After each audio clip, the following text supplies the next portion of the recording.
Confábulas, um podcast de histórias e reflexões.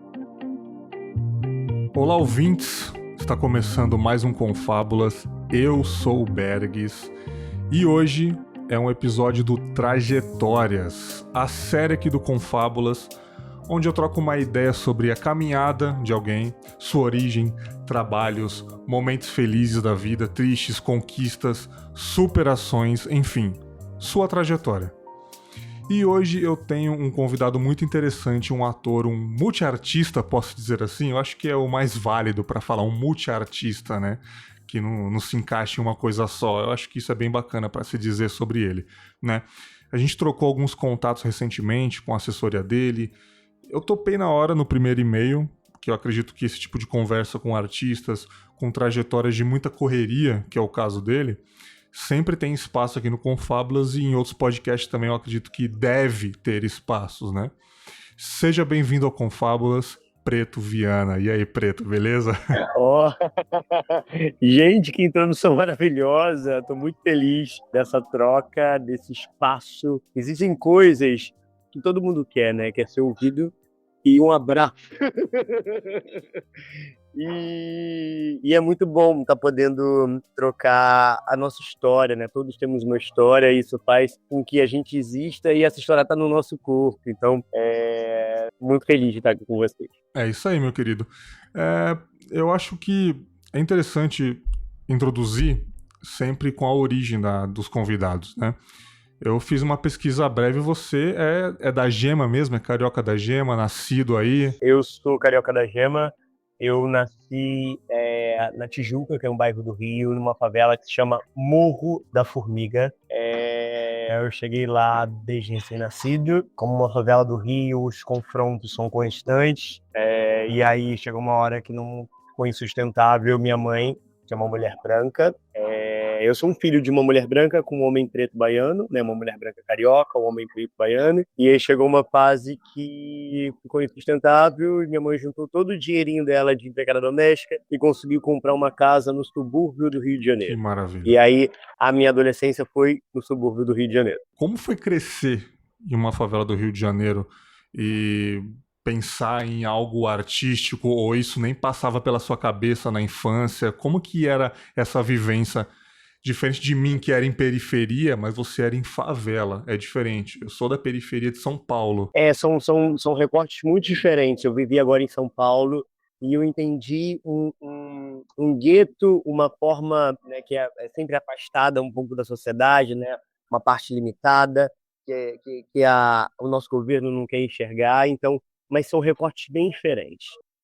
Como eu cheguei, eu fui me entender como uma criança da favela muito tarde, porque minha mãe, ela não permitia que eu tinha relações e contato com crianças, com os meus vizinhos, e eu não entendia por quê. Eu fui entender agora na pandemia. Então, minha infância foi sempre muito sozinha, muito sozinho, e depois eu fui pro subúrbio do Rio de Janeiro, e aí eu fui viver numa rua com muitas crianças, e aquilo para mim foi um sonho. E eu fui entender muito na pandemia por que minha mãe me deixava muito sozinho, né? A minha mãe não sabia com que influência essas crianças adultas poderiam ter sobre o meu corpo preto. E como uma forma de defesa, a minha mãe, para me proteger, ela me criou num lugar dentro de casa, com uma super proteção, com medo de essas crianças no futuro serem uma referência não tão positiva para mim. E eu fui entender isso muito depois. Quando eu cheguei no subúrbio do Rio, eu vivi uma vida que era liberdade. E como eu me encaixei, como eu me conheci como artista, eu fui numa escola pública, na Tijuca, que a gente tinha que ler literatura para a sala, e eu li da maneira que eu achava que era aquela leitura, e a professora falou: nossa, você lê muito diferente, Preto. É muito engraçado, né? Posso explicar por que meu nome é Preto Viana, artístico, mas meu nome na verdade é Fagner, mas sempre me chamavam de Preto, inclusive na escola, na chamada. E aí a professora falava: Preto, você é diferente. E aquilo ficou muito na minha cabeça: eu sou diferente. E eu fui entendendo por quê. E aí foi quando eu fiz teste, muito aleatoriamente, para a Escola de Teatro Municipal de Balé Clássico do Rio de Janeiro. E eu passei, e eu fui entendendo e construindo esse artista muito de uma forma intuitiva. O fato de você ser visto diferente é ser um cara que já era mais extrovertido, não tímido, era um cara hiperativo, porque geralmente artistas, desde criança, já demonstram isso, né? Eu não sei qual foi o lugar diferente para ela, mas eu sempre fui uma criança muito sensível. Eu sempre, hoje vendo, né, entendendo, né, porque para mim eu não entendi, não me via de fora, mas eu sempre fui uma criança muito sensível, uma criança que observava muito, uma criança que gostava de me expor, sem medo de críticas. E isso me fazia uma pessoa sem medo, né? Eu fui descobrir também que uma das minhas principais qualidades hoje, com 34 anos, que eu sou uma pessoa audaciosa. Uhum. E eu acho que a minha criança já era audaciosa. Então, quando você me pergunta o que a professora me via, ela via uma criança audaciosa. Essa vivência na comunidade te influenciou em algo? Você vendo coisas? Você acha que isso te deu uma sagacidade para poder se impor? Porque tem diferenças de uma criança criada em condomínio, mais retraída, para uma criança que é mais solta, mesmo você tendo um pouco de segurança da sua mãe. Você acha que isso te inspirou em alguma coisa ou já vem de nascença esse espírito artístico? Eu acho que eu não sei se dessa vivência de gueto, de sagacidade, ou talvez de uma experiência de fato de uma criança de favela de morro, porque isso eu fui um pouco tolhido. Mas eu consegui hoje entender politicamente algumas coisas de limitações. Eu acho que a sociedade ela cria naturalmente, principalmente pessoas pretas, mulheres pretas, trans, uma limitação de onde esses corpos vão chegar. E dentro desse recorte, inclusive eu hoje falando como homem preto de pele bege, que existe privilégios a partir disso, você também é um homem preto de pele bege e pode entender um pouco melhor isso. Eu nunca sofri diretamente. Eu sofro constantemente, mas eu consegui, mas na favela talvez não tivesse sido o lugar que me criou essa raiz, essa vivência da sagacidade, de me defender. Uhum. Mas eu consegui ver ali como as pessoas sobreviviam, o que as pessoas precisavam, o que as pessoas desejavam, aonde as pessoas queriam e precisavam e podem chegar. Então, a partir disso, eu acho que a minha criança entendeu e viu isso, e hoje talvez eu, com um pouco mais de oportunidades, com um pouco mais de acesso, com uma visão dessa criança que via outras pessoas limitadas de acesso, e hoje talvez eu criando a minha voz, a minha estratégia, o meu falar, talvez a minha função como artista de alguma forma, vai chegar também nesses corpos e alcançar a fala também desses corpos. Não que eu queira ser representado e único, não é isso. Longe disso. Mas ajudar com que essas pessoas tenham fala também de alguma forma. Não, você se sente na obrigação de fazer algo. Não necessariamente. Eu acho que eu me sinto. Não necessariamente você tem a força de mudar algo estratosférico, mas você se sente num dever de passar para frente algum ensinamento, ou nas suas obras passar uma mensagem, que é o que as pessoas mais fazem, né? Passar a mensagem através do trabalho, né? Você entrou na companhia de balé quando era criança ainda. Eu era criança, eu era criança mais ou menos. Isso é muito diferente. Era muito diferente. Eu acho que a minha mãe é a grande patrocinadora e incentivadora desse sonho. Eu acho que esse sonho se tornou um sonho da minha mãe e da minha família também. Quando eu, aos 17 anos, ao invés de pensar no vestibular, eu falei, mãe, eu quero fazer balé clássico. Ela tem uma atitude que jamais ela me disse não.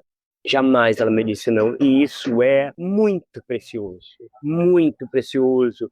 Os pais poderem permitir o desejo do que essa criança quer e pode ser. Hoje eu nem sou um bailarino clássico, mas essa estrutura fez com que eu construísse outras coisas, como responsabilidades com horários, regras, entendimento do meu corpo, sensibilidade, movimento, expressão.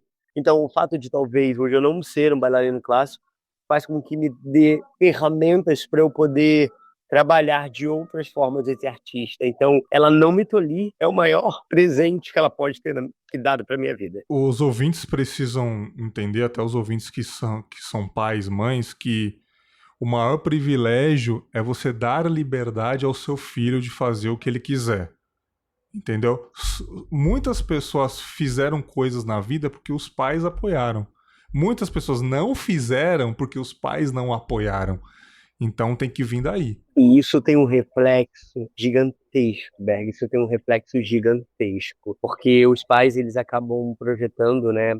O Krenak fala muito isso, né? Nós somos o projeto da nossa ancestralidade recente. Então tudo hoje que eu sou é o que minha mãe pôde me dar em relação de política, de sociedade, de estudo, de oportunidades, de acessos. Então, assim, tudo que minha mãe poderia me dar ali naquele momento é o projeto dela. Então, ela poder permitir o meu desejo, isso é gigantesco. Sim. Isso é gigantesco. Você ficou pouco tempo no balé, você já ingressou para outra coisa, como é que foi esse processo aí? Então, foi logo no começo, quando o musical chegou ao Brasil, né? Aspas, né? Na verdade, isso é muito importante, né? Esse ato, a nossa referência acadêmica é muito branca, né, Beck? Então, a gente acha que o grande musical, ou cantar, ou contar histórias, Stanislavski, que etc., foram criados por pessoas brancas. E a gente vai projetando e repercutindo isso, né? Mas na África nunca ninguém contou história. Na África nunca ninguém dançou e cantou ao mesmo tempo. Enfim, estou trazendo esse recorte porque para ressignificar as referências nossas enquanto pessoas, né? E nos questionar também. Será que realmente é o homem branco que traz essa academia ou foi imposto para gente? Então, quando a chegada, as aspas, do musical ao Brasil, eu estava fazendo dança e aí eu comecei a fazer teatro, comecei a entrar para a Intrépida Troupe, que é uma companhia muito famosa no Rio de Janeiro, uma companhia de circo. E aí começou a ter uma demanda de pessoas que dançavam, faziam circo e atuavam, né? Principalmente no Rio de Janeiro, isso era muito, muito quase utópico, assim, né? Um artista que fazia isso ao mesmo tempo. E eu comecei a entrar para o musical, e meu primeiro musical foi com Miguel Falabella, o Lacage Primeiro. ao Pós, O primeiro meu já. primeiro. Eu já vim batendo na porta. Pô, É... pô, falar o quê? E aí, meu primeiro musical foi com Miguel Falabella, Lacage ao Foz, que é a Gaiola das Loucas, que traz várias referências na minha vida hoje também, né? E foi um grande presente essa oportunidade. E aí chegou uma fase na minha vida que a conta não fecha, né? Ainda mais de um artista preto, com tudo que se dedica de hora, tempo, dinheiro, cachê. E eu fui entendendo que, como eu era um corpo que não era tão escolhido sempre, eu achei e eu comecei a acreditar que eu era um artista ruim. E aí eu falei, cara, eu sou ruim, eu não sou escolhido, eu não tô pronto. Duvidar de si mesmo, né? Porque se o meu amigo branco é escolhido e eu não, ele é bom, eu sou ruim, né? É isso. E eu, com o tempo, fui entendendo que não é sobre isso, né? Mas aí eu larguei tudo e comecei a fazer arquitetura. Trabalhei 10 anos em arquitetura num escritório em Você Ipanema. gostava disso internamente já? Já era algo que. Eu acho que eu sempre tive vontade de fazer cenografia, na verdade. Eu entrei para fazer arquitetura, para fazer cenografia na minha vida, porque eu amo cenografia, eu amo. Inclusive, esse trabalho que a gente vai falar daqui a pouco tem muito de cenografia, tem muito de design, tem muito de olhar. A gente já vai falar sobre ele, que é o Subjetividade Preta. E aí eu entrei no design de interiores, porque dava mais dinheiro, tinha mais demanda. Eu trabalhei no escritório em Ipanema por 10 anos, trabalhando com design de interiores. Eu projetava, desenhava para alguém construir. Eu tô pensando, raciocinando sobre tudo que você fez nessa parte artística de profissão. Algo é mais desafiador do que outro? Tudo para você foi desafiador. O balé é desafiador, depois a arquitetura, entrar para um ramo diferente do que você fazia. Qual que foi mais desafiador para você? O desafiador para a gente não é, Berg, sobre se eu vou fazer balé, se eu vou fazer teatro, se eu vou fazer cinema, se eu vou fazer TV, se eu vou fazer política. Não é sobre isso. Existe um outro recorte da sociedade, que é o interracial, que também fala muito sobre o meu projeto. É sobre voz, sobre capital social, é sobre política, é sobre validação. Então, qualquer coisa que eu possa escolher, que eu possa ser o melhor do mundo, o mais especializado, o mais estudado, o mais vivido, vão sempre questionar os nossos corpos. Então, o que eu escolher não é o importante. Vai ser difícil, vai ser complicado. Eu preciso de validação, eu preciso de capital social. E isso gera, Berg, anos e anos e anos e anos. Então o que você quer dizer não é a É atividade em sobre si, raça. não é a atividade, é a competição sobre isso, né? É a raça, dentro da nossa sociedade, a raça vem à frente de tudo. Dentro da nossa Constituição, o gênero vem acima de tudo, né? Dentro da Constituição, dentro da política, os homens brancos são o poder, e aí vem as mulheres, né? Quem está num rolê aqui social, e aí tem um homem agredindo uma mulher, ele só vai parar, acredito eu, muitas das vezes, se um outro homem vai falar, peraí, aí é sobre gênero, né? Se 3 mulheres pararem, não ataca ela, elas são loucas, né? Então o homem respeita muito um outro homem na nossa Constituição. A nossa sociedade é sobre raça, né? Então vem o homem branco primeiro, a mulher entendeu a força que nunca deveria ser tirada dela, então vem a mulher branca em segundo, competindo com esse espaço com o homem branco, e aí vem o homem preto, a mulher preta, trans, etc, etc. Então, assim, existe uma hierarquia que é inegável, e então, a partir disso, tudo que eu for escolher enquanto um homem preto, existe essa organização de dificuldade. E eu acho que o grande lance é eu entender essa organização para tentar hackear o sistema e me defender. O seu trabalho como ator foi após a arquitetura ou você sempre paralelamente trabalhava com isso também, cara?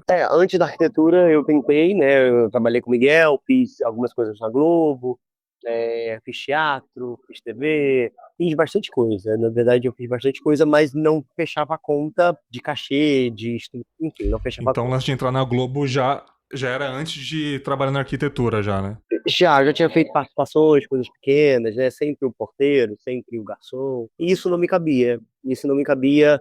Isso eu nem sabia que não me cabia, só estava infeliz, né? Eu entendi que isso não cabia ao quanto de artista eu me dou, a minha dedicação, então eu não queria. Quando eu entendi que não era o meu rolê, 10 anos depois da arquitetura, eu decidi que eu precisava justificar para a sociedade eu largar um escritório CLT para voltar a trabalhar com arte. Para a sociedade é uma loucura isso, né? E eu inventei uma viagem para ir para a Austrália, morei na Austrália para estudar Olha, inglês que legal. e foi péssimo. Que não legal. Não, foi péssimo, porque eu entendi o racismo fora do lugar que eu moro, né? Enfim, muitas pessoas trabalham de uma forma, trabalham, são profissionais do sexo na Austrália e muitas pessoas latinas, né? Muitas pessoas Hum, negras, homens, e eu era tratado como pessoa. Antes de eu abrir a boca, eu já era tratado como esses corpos. Não que tenha um problema isso, mas eu preciso primeiro falar, ouvir e trocar antes da pessoa achar o que eu sou. E aí eu não tinha esse lugar do contato. A pessoa já estava me oferecendo dinheiro, já estava achando que eu estava para ir para um outro rolê e que eu queria o dinheiro dela. E isso me ofendia tanto, isso me atravessava tanto. Porque ela não queria me ouvir, ela queria o que eu poderia me oferecer enquanto corpo, ela estava me objetificando. E isso me doía muito. jamais imaginei que na Austrália teria isso, cara. Jamais Tem, imaginei, cara. tem. Que loucura, cara. E aí eu voltei pro Brasil com uma sensação de muito derrotado. Todo o meu dinheiro que eu investi lá foi por água abaixo. Mas foi muito, muito importante. E foi ali que eu decidi voltar pro meu artista, que estava me fazendo tanto mal. E eu já não tinha nada mesmo, né? Eu já não tinha meu apartamento, eu já não tinha minhas coisas, eu já estava sem dinheiro, então não tinha nada a perder. Então foi nesse momento dessa ruptura do nada a perder, do capitalismo, que nos sufoca, que a gente mora numa casa, automaticamente você já começa com menos de 4 mil reais, 3 mil reais. Então você fica num ciclo vicioso que você não consegue sair quando você quer mudar de profissão. Então quando eu não tinha nada, eu não tinha o que substituir, eu não tinha o que trocar pelo capitalismo. Então eu comecei a estudar e trabalhar o meu artista novamente. Foi aí que eu conheci uma pessoa muito importante na minha vida, que se chama Cissa Castello, que é uma grande produtora de cinema, uma grande diretora de elenco, que eu fiz uma assessoria com ela de 4 dias e ela me chamou para me empresariar. E ela me deu 2 anos de assessoria, assim, sem pagar um Incrível. centavo, todos os dias. Incrível. E hoje toda a minha percepção, inclusive, de estar aqui, trocando com você, faz parte do movimento que ela fez e eu entendi. porque eu consigo perceber quando eu olho um corpo e um outro corpo e um outro corpo é muito semelhante ao outro, mas por que esse corpo tá no sucesso? Por que esse corpo atingiu e etc. É tudo como a gente se vê, é tudo como a gente se entende, como a gente se impõe, como a gente coloca limite. E dentro desse lugar de acesso de entender isso, eu fui criando a minha maneira de me impor, de falar. E aí eu fui entendendo aonde eu quero chegar. Eu sempre falo para algumas pessoas e que sem algumas pessoas, algumas específicas, né? A gente não é ninguém, né? Se eu tenho a oportunidade de falar com você numa terça-feira, 5 da tarde, longe de um horário comercial, graças a algumas correrias minhas, algumas forças de vontade, óbvio, mas só isso não basta. Não basta. Eu agradeço algumas pessoas no off que me deram a chance de ter essa oportunidade de estar conversando com você fora de um horário comercial que eu trabalhei há anos. Mas você está entendendo que isso é um acesso de percepção muito valioso, Breg. Com certeza, com certeza. E aí é um lugar muito, Bergs, é um lugar muito de um acesso muito valioso. Porque a partir disso, você entendendo que você realmente precisa do outro e às vezes de algumas validações, você começa a fazer umas relações. Isso faz com que você atinja outros lugares. Então, essa percepção que você acabou de me passar e essa percepção que eu consegui ter é um grande presente. Eu tenho pessoas que, pensando em 3, 4 aqui, que eu sou leal a vida inteira, cara. Eu sou leal a vida inteira. E elas podem contar comigo pro que der e vier, entendeu? E cada vez mais você vai criando esses elos, entendendo esses elos, né?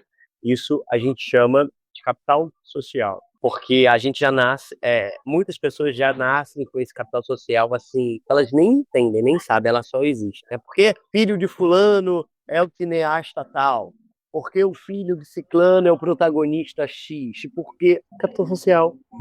Ele está num lugar onde as pessoas conseguem vê-lo, validá-lo, trocas, porque talvez esse pai um dia fez algo para essa pessoa e aí essa pessoa está num débito para poder oferecer algo. É esse o jogo. Mas quando você não tem esse jogo na vida, quando você nasce numa favela, numa periferia, aonde você joga esse jogo? Aonde você lida com esse capital social? Exatamente. Você tem que criar. A gente se apega a Senão não vai projetos acontecer. sociais, né? Ao invés de capital social. Não vai acontecer, e aí você pode ter a melhor faculdade do mundo. Se você passou para a PUC, que é uma universidade muito forte aqui no Rio de Janeiro, particular, como bolsista, e aí você nasceu numa favela do Rio, você vai fazer projeto para quem? Jamais vai ser igual a eles. Não! E você vai vender seu projeto para quem? Se na favela não compra essa mão de obra. Você vai ser arquiteto de quem? De quem? Exatamente. Mas se você está morando no Leblon, onde automaticamente seu vizinho de cima vai casar igual a você, e ele vai precisar de uma mão de obra talvez um pouco mais barata de um estudante que vai deslanchar, você já tem cliente. Você já tem cliente, você já tem portfólio, você já tem capital. Você tá entendendo? Essa percepção é tão dolorosa, mas é tão importante ter. E é importante mais do que a gente ter como pessoas pretas, pessoas brancas entenderem, assumirem, saberem dos seus privilégios, saberem que isso acontece, porque a partir disso, a pessoa consciente, hoje em dia todo mundo quer ser antirracista, promova esse antirracismo, pegando o seu amigo lá da periferia, arquiteto, para trabalhar com você. Traga essa pessoa para você. Eu vejo isso muito no hip hop, cara, que eu sou consumidor de hip hop desde pequeno. Eu vejo muito isso, o cara que até tira o amigo, o primo do crime pra trabalhar como beatmaker dele, como, sabe, aquele cara que vai filmar os clipes, sabe? Tipo, pra mim é o povo pelo povo ali, entendeu? É isso. A pessoa provavelmente, não sei se essa pessoa que você está falando é uma pessoa branca ou não. Não. Naturalmente, não. Então aí Claro eu já nem valido tanto, porque a gente já entende os nossos corpos e a gente sempre vai chamar os nossos corpos para poder vencer. Sim. É natural. Eu falo realmente da pessoa branca mesmo, que hoje está no movimento, que quer não ser taxada de racista, porque existe ainda esse movimento também. Porque uma coisa é ser antirracista, uma coisa é realmente você querer ser, né? Porque hoje em dia a gente está no movimento de não quero ser cancelado, e não é sobre cancelamento. Isso até é chique hoje em dia, estão tratando como chiqueza hoje. Ai, foi cancelado, gente. É tão ridículo isso, cara. A gente tá falando de outro lugar, né? A gente tá falando de crime, a gente tá falando É. de. Enfim, muitas camadas, né? Uhum. Cara, eu não sei se foi bom as suas experiências trabalhando em papéis na Globoplay, como você disse que eram papéis que você não achava tão válidos assim, né? Eu tô assistindo recentemente trabalhos na Globoplay, que é mais fechado, longe de novelas abertas, de TV aberta, e eu vejo que tem muitos artistas pretos agora em séries da Globoplay, né? Aham. A minha estreia foi na Globoplay, na verdade, como elenco, que foi os outros. Eu fiz do Beto, eu tô no episódio 9 e 10. Então, a minha estreia como elenco, de fato, foi na Globoplay, com os outros. Eu vejo hoje, a gente tem 3 protagonistas no ar de 3 novelas de pessoas pretas. Eu vejo que existe uma demanda e uma exigência do mercado para que essas pessoas existam e contem histórias. E plataformas, não vou dar nome, mas plataformas entenderam isso e estão alimentando isso, porque é uma exigência que as pessoas não acreditam mais numa história que já foi dita 1000 vezes, né? Sei lá, Helena, do Leblon. Nem combina mais, Isso né, não, cara?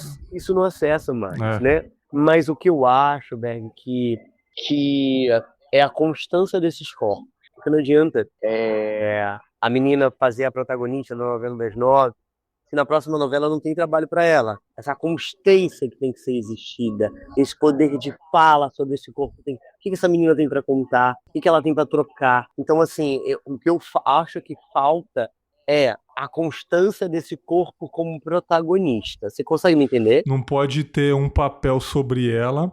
Ela vai fazer um papel, vamos dar um exemplo. Ela vai fazer um papel na Globoplay, mas é porque a pauta tá exigindo o momento. Exato, e não porque talvez esse E não corpo porque um ela é corpo que você talentosa. quer. Não, até porque ela é talentosa. Eu acho que esses corpos batalharem, eles são Uhum. muito talentosos e vitoriosos. Eu acho que eles já venceram muito. Então eu acho sim, eu não tô colocando em pauta o talento e o profissionalismo desses corpos. Sim. Esses corpos eu tenho certeza que são corpos muito potentes. Mas a continuação dessa carreira desses corpos. Eu vejo que às vezes lançam um ator protagonista, mas na próxima novela ele não tá. E a constância dessa imagem, a constância desse corpo representativo, a constância dessa fala desse artista. Porque se esse artista é protagonista uma vez na vida, não existe uma carreira. Consegue me entender? Claro, tem que ter constância. A Mas a pessoa. gente tem protagonistas sempre brancos continuando na próxima novela, no próximo Até na filme. Isso geladeira tá torna ganhando ali, né? isso torna esse artista sólido, isso torna esse artista relevante, isso torna a imagem desse artista cobiçada. Isso faz com que ele tenha cada vez mais capital, né? Se você coloca um e já retira esse protagonismo, não tem uma constância de imagem, não tem uma carreira. Consegue me entender? Sim, às vezes esse ator muito famoso, que a gente consegue pensar aqui de cabeça vários sem precisar citar o nome, às vezes ele fica até 5 anos sem aparecer na TV, e ele tá ganhando, que tá na geladeira, ele é um ator com um salário vitalício. Mas aí tá fazendo uma série que tá no programa do fulano tal, tá fazendo campanha para não sei o quê. Então, isso mantém a constância dessa imagem, dessa Exatamente. marca que é essa pessoa. Se você pega essa pessoa, coloca como protagonismo, e aí não tem a abertura para essa voz, para esse ser, para esse artista ele vai morrer. Morrer que eu falo enquanto marca, tá? Então, para você realmente querer que esse artista continue, você tem que continuar dando oportunidade para essa imagem fixar na cabeça do povo. Sim. Na sua visão, você acha que melhorou um pouco em relação à diversidade no meio da arte, em teledramaturgia, em teatro, em filme? Você acha que melhorou um pouco, pelo menos? Melhorar, eu sei sempre que tem que melhorar, né? Mas. Eu acho que melhorou bastante, porque pelo menos agora a gente tem a oportunidade, pelo menos, de existir, Uhum. né? Então a gente já está num começo muito bom. Mas a gente, eu tenho dúvidas se querem realmente, até quanto querem realmente que a gente exista, apareça, fale. Porque a gente já provou muito que o nosso corpo monetiza, que o nosso corpo conta história, que o nosso corpo dá audiência, que a história que a gente conta as pessoas acreditam. A gente não precisa mais provar isso para ninguém. Sim, sim. Mas existe um lugar que isso é vetado, existe um lugar que isso não acontece. Você entende? Sim, E aí não existe essa constância. sim. Voltando um pouquinho, a Cissa, ela te salvou de certa forma no momento ali, te ajudou bastante, né? Cara, a Cissa, ela foi um grande presente na minha vida. E você acha que dali pra frente que as coisas melhoraram de fato? Não sei se melhoraram, mas dali eu comecei a ter a consciência. Não sei se melhoraram, mas dentro da minha consciência eu consigo projetar, eu consigo articular, eu consigo criar relações, como você acabou de falar. Tem algumas pessoas que são pessoas que Uhum. eu não faço sozinho, eu crio relações, são pessoas que mantêm cada vez mais forte o meu capital social. Então eu comecei a buscar isso, a formar parcerias, a ter um escritório que realmente confie em mim, né? Hoje eu trabalho no escritório e as pessoas alimentam o que eu penso, acreditam no que eu falo, produzem o que eu quero dizer, e isso é muito valioso. Ser ouvido é bom demais, né, cara? Nossa. Eu quero entender um pouquinho sobre esse projeto que você está envolvido, que você pode ficar à vontade para falar. Fiquei bem curioso. Então, eu no Globoplay, eu conheci um roteirista que se chama Dimas, um homem preto, retinto, baiano, e a gente ficou muito próximo por conta de a gente se identificar, Uhum. por conta da nossa pele, das nossas dores. E a partir de então eu cheguei muito próximo, falei, cara, vamos fazer uma parada, vamos fazer um projeto. E a gente começou a manipular, a entender do que a gente queria falar. É um projeto que tem nome, ainda não posso falar sobre o nome, porque não está patenteado, Uhum. mas basicamente é um projeto que fala sobre esses três pilares, né? Que é a nossa subjetividade, né? Porque hoje eu entendo que tudo que nos atravessa externamente, né? Se eu sou perseguido numa loja de comércio, isso já me torna uma pessoa que é perseguida, que é insegura. Se eu não sou escolhido, já me torna uma pessoa insegura. Se eu sou trocado por outros corpos, já me torna uma pessoa substituível. Então, a gente trabalha nossas relações a partir do que o externo nos traz, né? Então, eu fui entendendo isso. Então, é uma coisa que eu quero falar dentro desse projeto, sobre as nossas relações interraciais, porque em qualquer lugar eu posso ter relações interraciais. Não só afetivas, né? É sobre quem me Claro. contrata, quem está no elenco comigo, e a partir disso, essas pessoas elas me tratam a partir desses olhares que elas reconhecem. E se Uhum. essas pessoas brancas elas estão no poder, provavelmente ela não vai me ver dentro dos nossos corpos. E como é o tratar dela a partir disso? Ela não se reconhece dentro desse corpo, né? Então eu comecei a observar isso. E eu comecei a observar muita diferença ao tratar um ator branco do meu lado e um ator preto, que sou eu. Eu vi diferença, não... e é muito sutil, não dá nem pra gente imprimir como racismo, porque é tão sutil.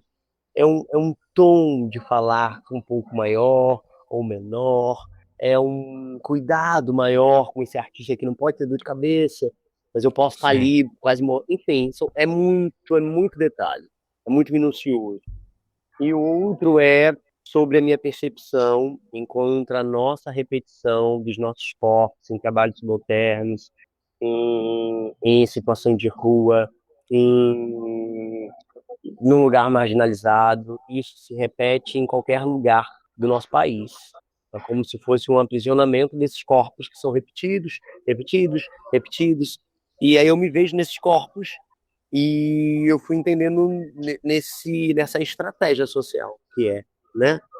Que se repercute em muitas outras coisas. Sei lá, hoje a gente está falando sobre a escala 6x1. Essa escala 6x1, quem quer e não quer, compra quem é a favor dessa escala. Isso já fala sobre os nossos corpos. Porque os corpos que estão no poder querem mais pessoas trabalhando mais para ele continuar mais rico. Tá conseguindo Exatamente. entender a analogia disso? Independente se isso vai ser aprovado ou não, eu acho que é um momento crucial para as pessoas entenderem que lado que elas estão. E que lado elas estão e que lado repercute a vida desses outros corpos que precisam trabalhar 6x1, a Uhum. família desses corpos, a saúde mental desses corpos. E esses corpos, provavelmente, a maior parte deles vão ser corpos favelados, vulneráveis, sem acesso, sem estudo, que é o que a nossa sociedade ofereceu para eles.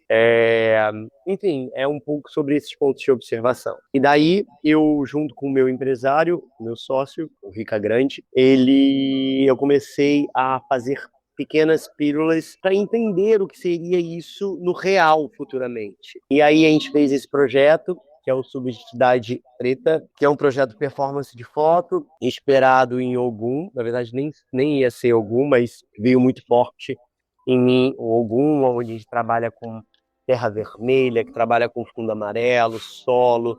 E foi me perguntado que planta essa outra artista parceira, que é a Luíse. Perguntou, aí, Preto, qual planta? Ela trabalha muito com coisas naturais, né? Qual planta você gosta, você acha bonito? E aí eu me questionei, para mim planta sempre foi cura, planta para mim sempre foi proteção, planta para mim sempre foi ancestralidade.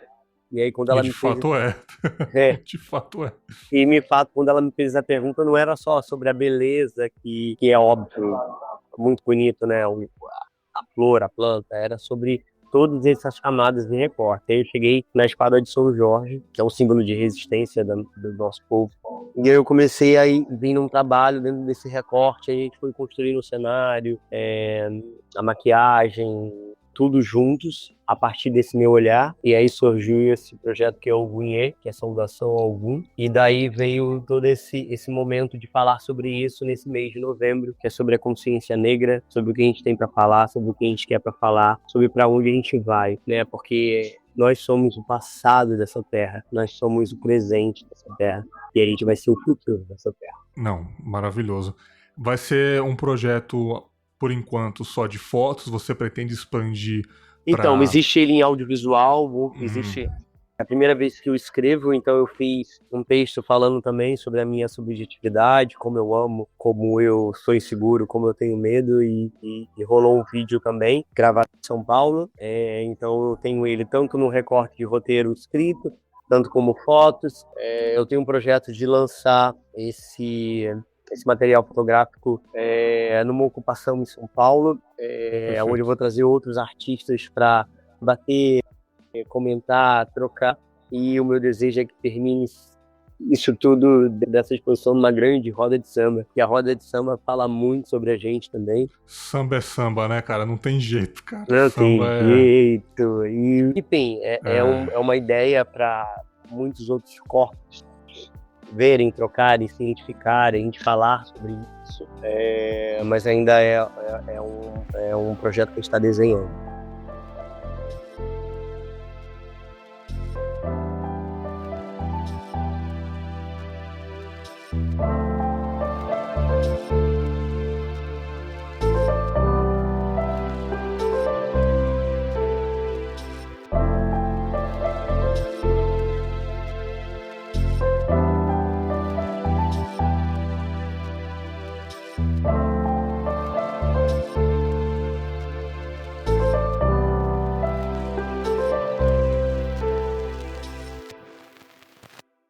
Você disse que você é um cara que repararam desde criança que você é um cara sensível, mas eu reparei que você é um cara sensível no jeito de falar, no jeito de gesticular, que dá pra saber muito bem. E acho legal, acho bonito isso, cara. Parabéns. Eu fiquei analisando o jeito que você fala e deu pra ver que você tem uma delicadeza na voz muito legal, cara. Muito bonita mesmo.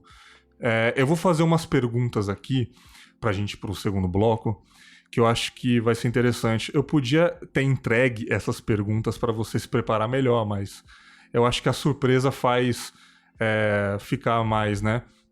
Mais legal o papo. A primeira sobre carreira. Qual foi o momento mais marcante na sua trajetória até agora? Aquele que você nunca vai esquecer, algo impactante na sua vida profissional mesmo, assim, cara? Eu acho que quando o convite para fazer os outros, eu nem sei se esse é o momento mais marcante, mas eu vim ver agora. O convite de eu fazer os outros não foi um teste, foi um convite da diretora Luísa, e de repente eu tava 2 semanas do convite num set com Drica Moraes e com texto e eu trocando com uma artista que é uma das nossas referências enquanto mulher artista da nossa dramaturgia, e eu ali com um personagem trocando com ela, eu falei, é esse o lugar que eu quero, é isso que eu me desço. E isso é maravilhoso. foi muito marcante esse lugar, assim. Eu lembro eu no set, assim, e a Luísa gritando meu nome, Preto, vamos rodar, e aí o set inteiro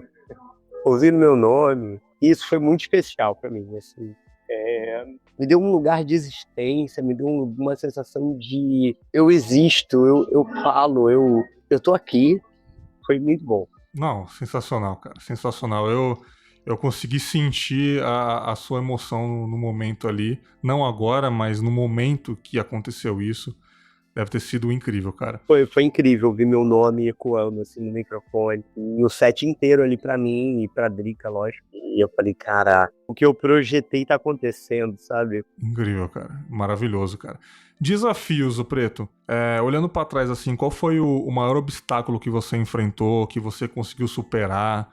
Você consegue lembrar algo assim na sua vida? Eu acho que o obstáculo ele acontece, Bag, todos os dias, assim. Então eu não tenho algo que marca sobre um obstáculo. Eu acho que o obstáculo de pessoas pretas acontece em todo momento, né? É um atravessamento, eu ir num restaurante e a pessoa achar que eu não pertenço àquele lugar, e é um olhar, ou tá numa moto e separado e ser esculachado. E eu acho que é uma sensação sempre de perigo, de que algo vai acontecer. Eu acho que é todos os dias. Perfeito. Tá, agora uma pergunta que eu gosto muito de fazer. Inspirações, cara. Quem te inspira diariamente a continuar se reinventando na sua arte? Uma pessoa, várias pessoas, seja artistas, seja familiares, amigos. Quem te inspira? Quem são essas pessoas que te inspiram, cara? Então, eu não sei se são muitas pessoas, eu não sei se tem uma pessoa única, mas eu voltei para a faculdade para fazer bacharel depois de muito tempo. E quando eu voltei para a faculdade, porque eu já tinha feito profissional, eu queria fazer bacharel para ler, estudar, me Uhum, alimentar. E aí isso foi ano retrasado, e eu estudo como bolsista na Cal, que é uma escola uhum. do Rio de Janeiro, né, o Centro de Arte de Laranjeiras. E novamente as referências sempre academicamente são pessoas brancas, né, stand-up, trash. E eu me questionei o tempo inteiro, não, eu não quero essas referências, eu quero outras referências. Não é possível que na África não conte história, não é possível. E eu comecei uma busca, obrigado.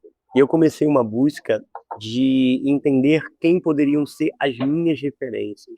Então, quando você me pergunta quem é essa referência, Maria Carolina de Jesus, Uhum, artistas plásticos que a gente achou que nunca existiu, artista plástica preto, mas existe, né? O Heitor dos uhum, Prazeres está aí. Não foi ontem que surgiu aí Todos os Prazeres, né? E todas essas pessoas foram apagadas. Todas essas pessoas elas passaram a não existir por uma certa forma. Então, eu venho numa busca de conhecer uma história de artistas da música, né? A gente tem, sei lá, Alcione, a gente tem uhum.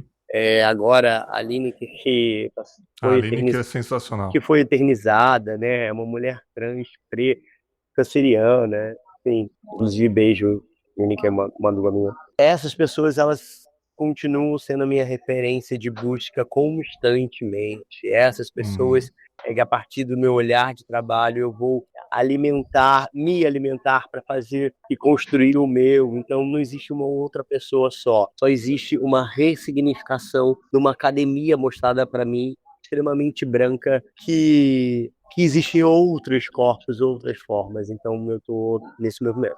Bom, perfeito. Sobre equilíbrio, eu queria saber de você se você consegue equilibrar sua vida pessoal com a sua vida artística, ou você é um só o tempo todo e pensa em arte 24 horas por dia, ou você consegue relaxar aí para um evento em Petrópolis e depois voltar e não pensar em arte por um final de semana. Como é que é isso?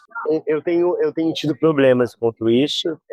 Eu tenho levado bastante, inclusive, para minha terapia, né? Eu faço esquizoanálise, que é o que Uhum. o externo me afeta e a partir desse externo como eu reproduzo, né? Sim.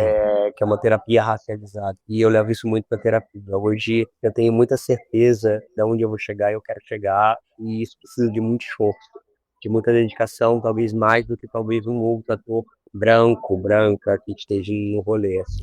Eu não estou diminuindo o esforço de ninguém, tá, gente? É só o meu entendimento e olhar nas minhas vivências.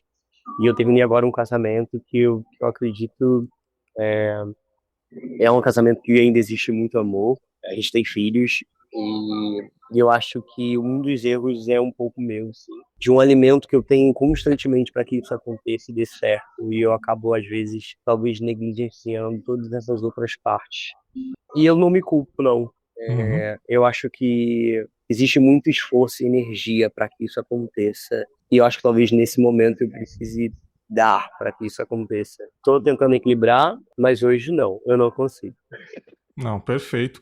Isso até se encaixa com a próxima pergunta aqui, já está terminando, né? Sobre arrependimentos. De fato, isso seria um arrependimento? Ou você teria algum arrependimento na sua vida que você voltaria atrás e faria diferente? Eu acho que essa pessoa que eu me separei, eu amo muito essa pessoa. Essa pessoa, Uhum. ela tá comigo muito. Mas se eu posso dizer, se eu me arrependo, eu não me arrependo. Me dói, sofro, mas só eu sei aonde eu vou chegar, como eu tenho que fazer para chegar, como eu preciso me dedicar essa energia para isso chegar. Então eu sofro, mas eu não me arrependo. Tem uma pergunta sobre o futuro que eu separei aqui, mas acredito que seria sobre o projeto que você está realizando, que ainda não tem nome, que ainda está tomando forma. Então, para mim, seria um projeto do futuro que a curto prazo, né? Então, acho que seria essa pergunta. Ou você tem outros projetos que você sonha em realizar? Eu acho que dentro de todo esse alimento do seu ouvido, né? Porque como eu comecei o podcast, todo mundo só quer duas coisas, seu ouvido e um abraço. É, todo mundo só quer um abraço, né? Só quer um abraço, é sobre isso. Porque às vezes a pessoa vai e te ataca e é só um abraço que essa pessoa quer. Hoje eu acho que o meu grande projeto é. Eu tô me entendendo como, além de artista, de movimento, um multi-artista, como você falou. Eu não me vejo tanto nesse lugar de multi-artista. Eu acho que é artista e olhar e eu consigo repercutir isso em vários lugares. Seja aqui Uhum, falando com você, talvez para mim, eu esteja fazendo arte ao falar, ao uhum. me comunicar. Mas eu tenho muita ânsia tanto de ser ouvido e eu acho que esse meu artista, ele é um grande comunicador, assim. Eu tenho estudado, trabalhado para esse comunicador, para essa fala, para esse ouvido também. Então, eu acho que esse meu grande projeto é ser esse comunicador. Como eu vou fazer isso, eu estou entendendo. Eu acho que isso faz parte, inclusive, desse projeto, do comunicar. E é isso. Penúltima pergunta aqui, Preto. Mensagem para jovens artistas. Algum conselho que você daria para jovens de periferia que nasceram na mesma realidade que a sua, que você tem contato, seja sobrinhos ou amigos, filhos de amigos, que estejam numa realidade parecida com a sua, que você possa dar conselho para onde ir, manter a cabeça no lugar? Você teria alguma mensagem assim para pessoas mais jovens que estão numa vida difícil, assim, cara? Eu acho que isso é uma pergunta é uma resposta muito responsável. Eu tenho um pouco de dedos para, né, a gente está falando de sonhos, a gente está falando de Uhum. desejos, de corpos de outras pessoas, e isso tem que ter muita responsabilidade. E muito apoio também, né? Então, Conselho seria pro pai e pra mãe, né? dá uma opinião para uma pessoa que é muito sonhadora e aí não existe um ciclo de apoio em volta. É muito complicado. Não, entendo É, perfeitamente. mas não sei, é muito complicado de dar Não, essa dica. pra você jovem, se você pudesse voltar e dar um conselho pra você mesmo, o que você falaria? Continua, Preto. Continua. Vai, vai dar certo. Continua Exatamente. com foco, vai dar certo. Eu acho que tudo que a Exatamente. gente faz com amor, com foco, com acolhimento, família é muito importante, rede é muito importante, amigo. Se você tem algum desses pilares, é só continuar. E hoje eu só tô trabalhando dando tempo ao tempo, porque eu acho que o tempo ele chega. Eu acho que esse momento do tempo até chegar que é crucial. Que chegar ele vai chegar. Em qual recorte cada acesso chega, né? Porque eu poderia estar dentro desse meu sonho num recorte que é um outro recorte, mas vai chegar. Ou talvez num outro recorte que quero ser ator de Hollywood, ganhar um Oscar, é um outro recorte que a gente vai tendo. Então, chegou, mas chega de forma diferente. Você se considera um cara de sucesso, Preto? Sejam as pessoas ao seu redor, a riqueza das pessoas ao seu redor. Não estamos falando de dinheiro, não estamos falando, em nenhuma vez estamos falando de dinheiro aqui. Não é sobre isso, né? Me É, reconheço um cara de muito sucesso, assim, porque pode ser que talvez não aconteça porque eu acho que isso nem é uma possibilidade, né? Mas digamos que aconteça de uma outra forma. Porque a gente entende acesso às vezes, Berg, como a oportunidade de uma pessoa dar uma bolsa de estudo para você, de ganhar algo que alguém te deu, de alguém te oferecer dinheiro, de uma bolsa de estudo, de cota, né? A gente entende até só como isso. E não, acesso é você saber que existe. É saber que existe tal coisa. E a partir dessa coisa você vai e pesquisa. Isso já é acesso. Isso já é sonho. Isso já existe. Então, eu ter a oportunidade de saber que existe, que é capaz, que pode, isso já é um grande sucesso. Maravilhoso, cara. Reflexão final, Preto. Se você pudesse resumir a sua jornada até aqui em uma frase, mensagem, qual seria essa palavra, essa frase, resumindo quem é você, a sua jornada até então? Eu não vou fazer frase de efeito, mas é porque eu falei essa frase. Mas o que me define hoje é o projeto da minha ancestralidade recente, né? Foi do Krenak essa frase. Que foi, eu sou exatamente que minha mãe, empregada doméstica, de um pai que me... Enfim, eu fui sequestrado pelo meu pai, né? Então, eu perdi a guarda do meu pai. Todos esses recortes de vida fazem o que eu sou hoje e o lugar que eu sou hoje. Então, eu acho que é essa reflexão. Legal, cara. Você tem uma realidade parecida com a minha. Não tão parecida porque eu considero você um artista diferente de mim. Eu sou só um produtor. Sou só um produtor, né? Enfim. É só muita coisa, né? Você é um grande artista. Deu pra ver o jeito sensível que você fala, os sonhos que você fala, as pessoas que você, com carinho, falou, o pouco das pessoas que você falou. E deu pra perceber, cara, que você é um cara que acredita muito no que faz. Eu tive o feeling, uma coisa que eu tenho muito orgulho de mim é ter o feeling das coisas. E eu percebi que, vendo o seu rosto, vendo os seus projetos, eu percebi que seria um papo incrível. Não seria algo que eu teria que arrancar com a faca a informação ou assunto, né? Que seria difícil, não. Foi muito tranquilo. E eu fiquei muito feliz de ter esse papo. E vou ficar mais feliz ainda quando esse papo ir ao ar, né? E eu queria agradecer esse espaço, esse horário que você cedeu para o Confábulas para trocar uma ideia. E eu espero que você tenha gostado das perguntas, não tão invasivas, mas perguntas que deu para responder assim com uma certa segurança e um certo respeito, né? Que é o que eu prezo aqui no Confábulas. Queria te agradecer, queria que você falasse sobre as suas redes sociais, algo mais que você queria acrescentar para a gente ir para os finais do episódio. Primeiro eu quero agradecer Confábulas, a ti, a toda essa oportunidade de estar aqui trocando, porque quando eu falo sobre o meu corpo, os meus cortes, os meus atravessamentos, eu não estou falando só de mim. Estou falando de um pouco, estou falando de uma ancestralidade, eu estou falando de muitos corpos. Então não é só sobre mim. E ter a oportunidade de estar levantando pautas, questões, atravessamentos que não é só sobre mim. Isso é um presente tão gigantesco. Quero agradecer essa oportunidade de estar trocando, de estar questionando. Eu acho que eu sou um corpo que questiona muito, me acho extremamente audacioso, é uma audácia, tá? Trocando aqui com vocês, e eu quero agradecer esse espaço, essa oportunidade, e é isso, muito obrigado. Como que a gente consegue te achar? Qual que é o seu Instagram? @Preto Viana, @Preto Viana, não sei lá, a gente vai trocar uma ideia, me chama no chat, vamos trocar ideia, eu tô extremamente aberto. Perfeito, eu vou deixar o Instagram dele na descrição. Preto, obrigado mais uma vez, e ouvintes, gostaram do papo? Entre em contato, siga lá o Preto Viana nas redes sociais, mande um e-mail pro Confábulas, mande um direct para vocês falarem o que vocês acharam do episódio, opiniões. Eu sei que eu tenho ouvintes muito incríveis, desde 2017 eu venho fazer esse podcast. Tem pessoas que me conhecem até antes disso, como podcaster. E eu espero encontrar o Preto em outras oportunidades, seja em outros papos, em projetos, quem sabe. Com os nossos papos, a gente vai fazendo network, a gente vai fazendo contato, e a gente pode se esbarrar por aí, né? Lógico. Então, obrigado, tamo junto, Preto. Ouvintes, ficamos por aqui. Até o próximo episódio. Um grande abraço e tchau! Até, a gente se vê.